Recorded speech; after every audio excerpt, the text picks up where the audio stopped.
So, the season 1 finale of Rooster delivers exactly what a strong finale should: emotional closure, messy relationship, character growth, and just enough chaos to make viewers desperate for season 2. Instead of relying on giant twist or over the top drama, the episode focuses on emotional payoff, and honestly, that choice works incredibly well. But by the end, one thing's become painfully clear: Elizabeth Stoddard may have just become the biggest threat Ludlow has ever faced. The finale begins with Steve Carell's Greg Russo preparing to leave Ludlow, although it's obvious he doesn't really know how to step away from Katie's life without interfering one last time. Greg and Elizabeth meet Katie for brunch to finally admit they secretly helped her get the college job in the first place. What should feel like a major emotional confession instead becomes another example of how differently Craig and Elizabeth view family. Craig feels guilty and Elizabeth absolutely does not. When Craig points out that Elizabeth double booked a family crisis with a trustee meeting, her response perfectly summarizes her personality. She treats the situation like a minor inconvenience instead of a moral problem. That moment quietly reveals something important. Elizabeth isn't simply emotionally distant, she genuinely believes consequences don't apply to her. And by the end of the episode, viewers discover she's been playing a much larger game the entire time. Meanwhile, the complicated relationship triangle between Katie, Archie, and Sunny finally reaches its breaking point. Archie eventually chooses Katie, hilariously inspired by thinking about Mikhail's relationship with Raisa. It's such an absurdly intellectual way to make a romantic decision that it somehow feels perfectly in character for him. He kisses Katie, tells Sunny he's not joining her for their trip, and leaves Sunny devastated after she already rearranged her life around him. That quiet breakup scene hits surprisingly hard because Sunny realizes she was emotionally abandoned long before Archie actually admitted it. But then the finale brilliantly flips expectation. For a moment, Archie believes he successfully won Katie back. Then, during a meal at the Elizabeth Stoddard Student Center, Katie notices spinach stuck in his teeth, while Craig's narration talks about how tiny details can suddenly change everything. The scene is funny on the surface, but emotionally it represents something much deeper.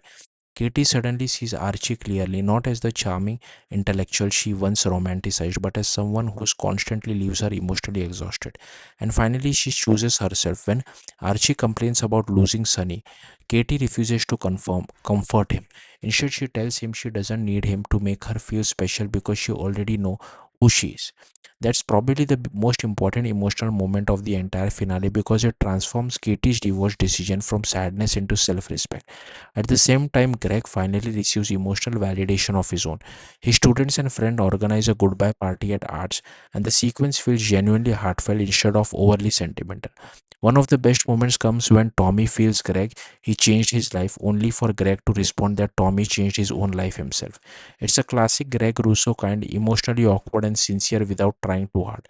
But just when the finale feels like it's wrapping things up warmly, the real twist arrives. Katie feels Craig she's done with Archie and admits she wouldn't mind if Craig stayed at Ludlow longer. Craig immediately calls Walt to reverse his decision about leaving, only to discover Elizabeth has already taken over Walt's position, and suddenly everything collapses. That reveal instantly transforms Elizabeth into the central conflict moving into season 2. What makes her so dangerous isn't that she is openly evil, is that she is socially polished, funny, charming, and completely convinced her ambition justifies everything she does.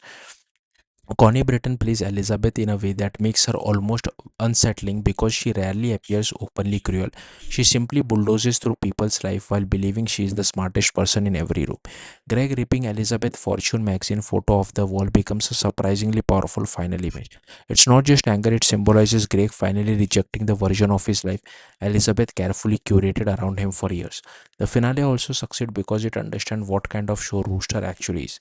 This isn't just a non-stop joke machine or a traditional sitcom. It works best when it focuses on emotionally messy adults trying to figure out purpose, relationship, and relevance later in life. Craig's fear of becoming irrelevant, Katie learning self worth, Sunny processing betrayal, and Walt facing professional displacement all feel grounded in very human insecurities. And honestly, the show feels stronger because of that emotional honesty. The Christmas setting airing during spring feels slightly strange, and parts of the Archie Katie Sunny resolution happen a little too conveniently. But the finale's warmth, humor, and character work makes those flaws easier to forgive. By the end, Rooster finally feels fully confident about what it wants to be, and with Elizabeth now controlling Ludlow, season 2 suddenly has a perfect central conflict. Greg Russo finally finds his footing emotionally just as his ex wife gains the power to destroy everything around him professionally. That's exactly the kind of messy grown up tension the show needed moving forward. Thank you for watching. Bye.